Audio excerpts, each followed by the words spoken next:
You so beautifully intertwine these three strands in the book. Was that a difficult thing to craft, or?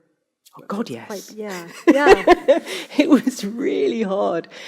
I didn't expect as I wrote the book that it would start to kind of push back. You know, I'd written lots of things before, but they weren't very long. And I hadn't realized that when you start to, I mean, you've done this, you've written longer books, but after a while, it's a bit like trying to sort of wrangle a horse or something. Sometimes you'll try and get the horse to go somewhere and the horse is like, no. I mean, obviously it doesn't talk to you, but... so there are whole chapters I wanted to get into this book that just wouldn't go. Eventually I had to get rid of them. And then somehow I'd find myself writing about other things quite without realizing it. So I think the thing that I started to learn slowly as I wrote the book was that I just had to listen very carefully to what the book was saying and then sort of follow it. And that's why I think T.H. White turned up more in the book than I thought he was, because quite often I'd write about something that I did and then suddenly I'd be in his farmhouse, he'd be writing something in his diary and I'd just have to follow him there.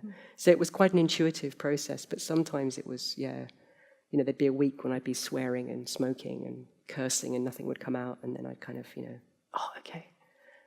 Writing's hard, people. I think people do think that you just sit around all day drinking wine and, listening to Chopin. It's hard.